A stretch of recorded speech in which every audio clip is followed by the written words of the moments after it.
Hey, it's Bee with Backwoods Beauty. I'm really excited today. I got my very first Sephora Play. Wanted to go over everything that I got in my box since this time they have started to do deviations in the box according to what you put in your profile. Very first thing you get in each and every Sephora Play box is the card that tells you what the theme is for the box. So this time it's the Cool Cut. You also get a card that gives you 50 bonus points towards your Sephora Insider.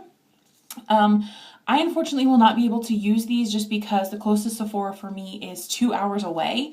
So I don't typically go that far. My work is closer to home for me. So I'm never going to actually be able to use these, but I'm really excited for the products in the Play boxes just because I get to try different things, see if I like them. I don't have to spend as much money on it because the box costs $10. And you get a selection of 5 samples and 1 perfume or fragrance sample as well. So you always get a box that comes, or sorry, not a box, a bag in the box of samples that looks like this. Well, each one's a little bit different. This time it says lipstick and chill and has the hashtag Sephora Play. I plan on using my bag as an extra for like some lipsticks, mascaras, that type of thing that I want to keep close at hand because I might be running low on something, but I don't necessarily want to tuck the product completely away, stash it in a cupboard or cabinet or anything, that I can have it close by whenever I need it. I'm going to go through the first thing I'm going to do is the fragrance. This is the YSL Mon Paris Parfum, and it retails for 1.6 ounces is $92. I've actually had a sample of this one before, and I think I still have some left of it. I do like this perfume. It is a little bit more sophisticated, so it's not something that I can pull off every day just because of my job.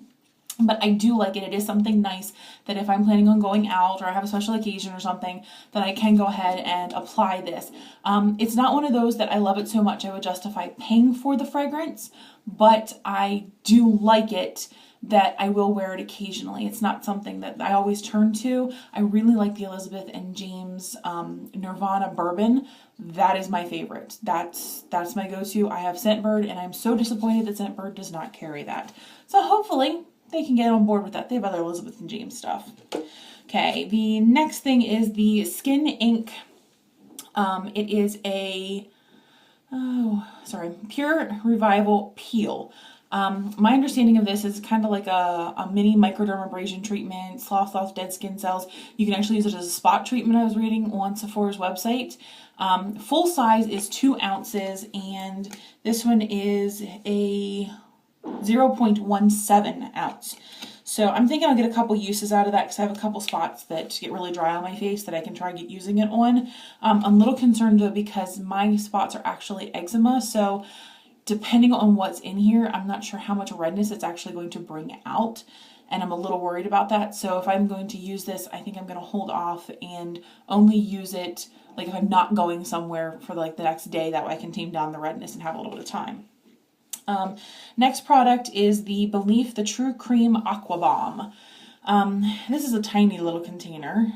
It retails a retail price of $38 for 1.68 ounces.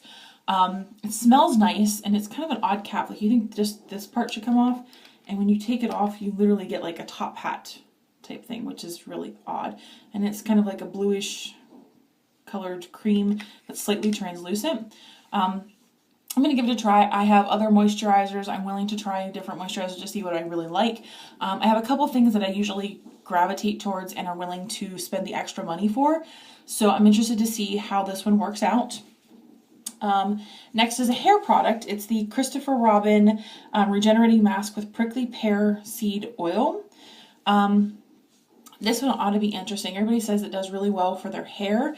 However, the smell, whenever I smell this, I think of old lady deodorant. It's funky and the smell might be a turn off for me.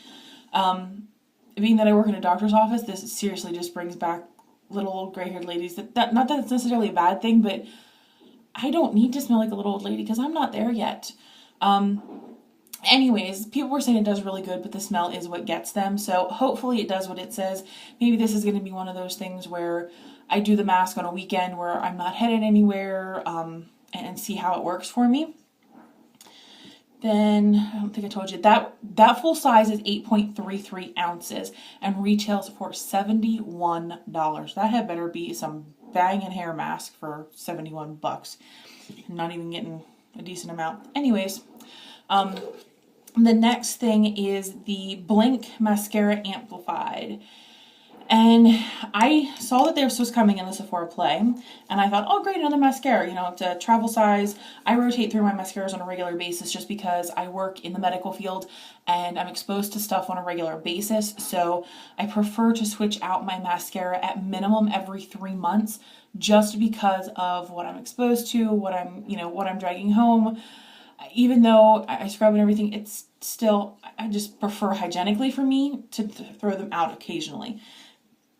This one is the black mascara, and I realized after opening this that it is actually one that when you apply it, it becomes a tube on your lashes, and that you can't use like regular makeup remover to get it off. You have to use water, which I think might be a little bit of an issue for me just because I typically use a regular makeup remover, and that's how I scrub off all of my makeup, and then I follow up with soap and water for my regular routine.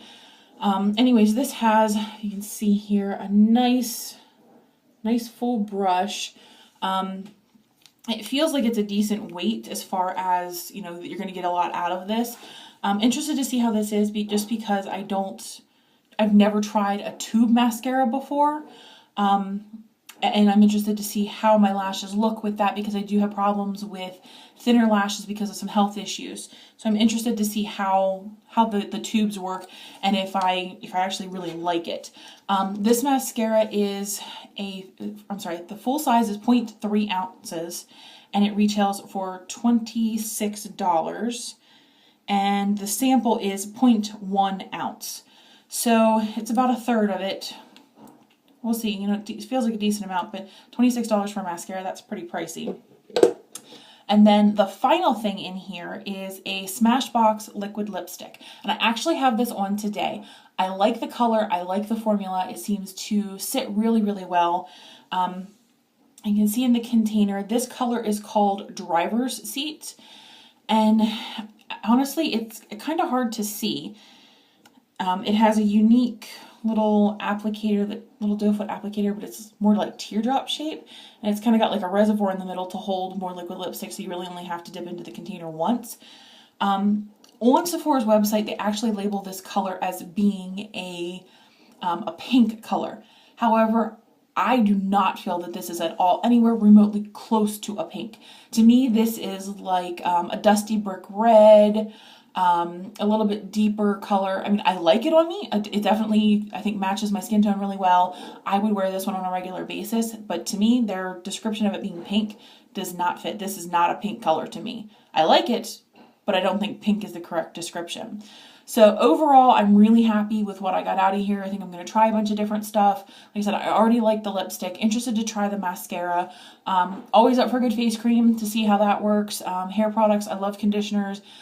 Because of the way my hair texture is, I have to always use a conditioner, otherwise I can't get comb through it. So interested to see in how the hair mask, you know, works with my hair. I'm just overall, I'm happy with this box. Like I said, it cost $10. They are all like relatively expensive name brands that you are getting from Sephora. And honestly, so far, I'm happy with the purchase of spending $10 and getting it. I know sometimes it's a little frustrating with Sephora that you have to be on a wait list for Play. I'm not sure where they stand on it right now. I managed to get in about a month and a half ago to get on the Sephora Play list. And I shouldn't say a month and a half ago. It was right before you got on, you could get right after you got the September box. So this is the October box. And like I said, I'm really happy with what I got, interested to try, and I will check back and let you know what I think of some of the rest of the products. Thank you.